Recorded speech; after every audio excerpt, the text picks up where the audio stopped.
Plenty of Oiler talk out there. Dan, of course, will fill us in with the Vancouver Canucks. And in about half an hour, we'll welcome in the president, or I'm sorry, not the president. They don't have one anymore. Right. The general manager of the Toronto Maple Leafs, Brad Treliving. And one last bit of house cleaning here this hour of Real Kipper and Born, brought to you by Bet365. All right, go, JB. What you got? Well, What do you got? Pick it up from the food conversation. Well, we did the conversation yesterday about Mitchell signing in Vegas. Yeah, and he made the trip out there. They had a press conference for him. Did you get to watch some of it? I saw a clip of him at the airport. I guess that's what they do once anybody comes off the plane. Yeah. And they give him balloons, and there's cheerleaders. Got the ladies there, yeah. I can't say I sat there and watched the press conference. I saw a couple of clips come across my Twitter feed, and relatively unremarkable. I'd love to be upset about anything. I'm not overly. Sam, I think, was a little more bothered. Wow. By It's okay. First of all, you know what it does to social media, right? That people like the split, whatever it is. There's the lovers of Mitch Marner, and then there's the haters, and everybody gets to rip on him if they want. Listen, I've been ripping on him since junior. So I wouldn't say I just did it on the way out. So Mitch Marner. Oh yeah. You didn't rip him when he was a Leaf. Oh, never. No. Are you being Just serious? kept quiet. Oh yeah, for sure. But watching the press conference, and I watched the whole thing today. I watched Kelly McCrimmon and Mitch Marner today, which was a bit of a chore, if I'm being fully honest. I get the feeling that he couldn't get out of here fast enough. That he wanted to get the hell out of here as quickly as he possibly. I don't know. Yeah, and that's now you're surprised at that. Or, yeah, I am. I am surprised. I think it sounds like people are not surprised, but affected by the idea that he had it in his head for a while, right? Yeah. Four Nations, talking to guys there, talking about places in Vegas during the season.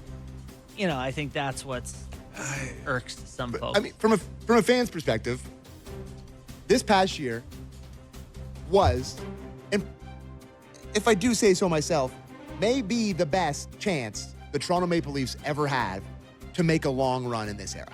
And listen, they got, you can talk about their glowing day yesterday that they had in free agency and, the Matias Michelli experiment, maybe you can talk about that. But to have the leading scorer of the Toronto Maple Leafs talking about it at a press conference now, being like, I was talking to Stoney and talking to Hiller, and they said Vegas was great, and it's hard to not be like, he was dreaming of Sam, Vegas since the puck dropped after he got back. Reality. No, it's just, Sam. Okay. Free agency in professional sports has been around now for 50 years. 100%. I get that. Everybody moves. Everybody. Why is this any different? Why can't he be like everybody else and just pack up, play the last year of his deal, and move? Why?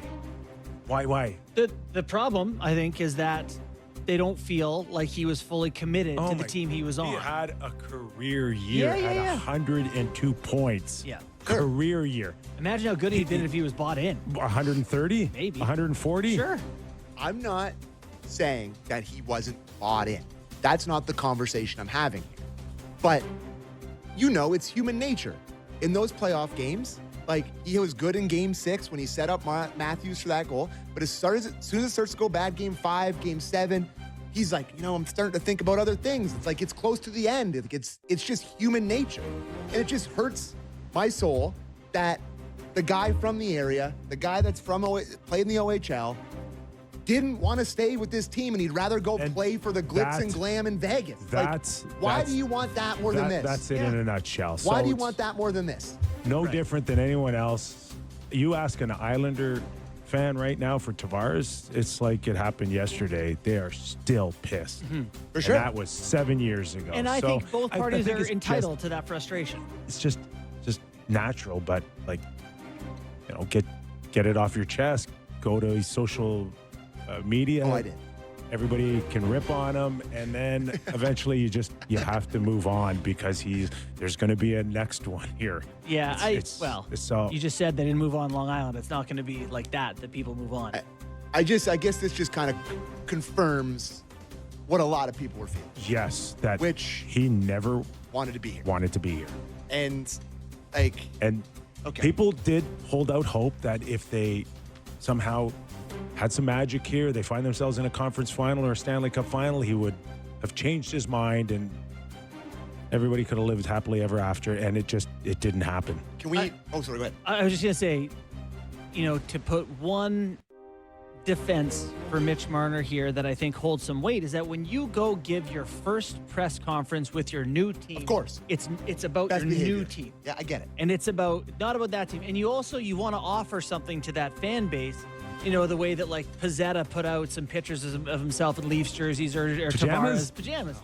No, but I mean that kind of stuff that he grew up like. My point is, people want to say, hey, I'm connected to this team, and they want to start connecting new fans. So, for Mitch to start being like, I've heard great things. People say the area is awesome.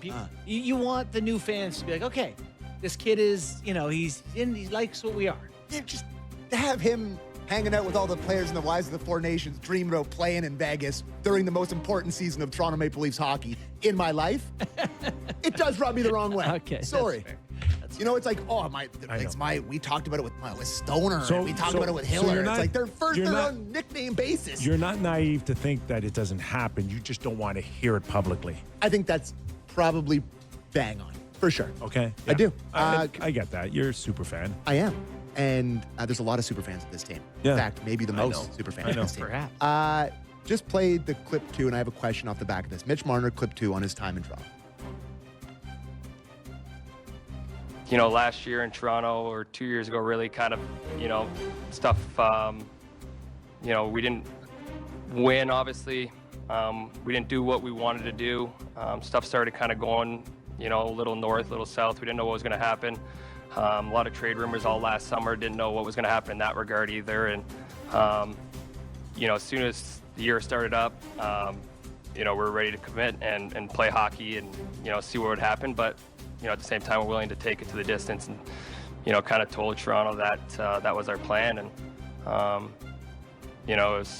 was so grateful to play there for 9 years. I said it at my end of the year interview there that it took a risky pick on a small kid from Toronto that, was forever grateful to be able to wear a Maple Leaf jersey and forever to be able to play in front of, some of the greats that ever wore that jersey. But just now as being a family man, a father, we thought our time was, ready to look somewhere else and find a new home and find a new place to grow our family. And like I said, I'm so grateful to be here and so happy to be a part of this team.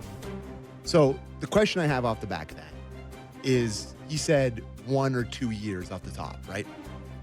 And I saw our boy Bunkus talking about this a little bit today on his show about just the blame that falls for not getting anything out of this on Shanahan.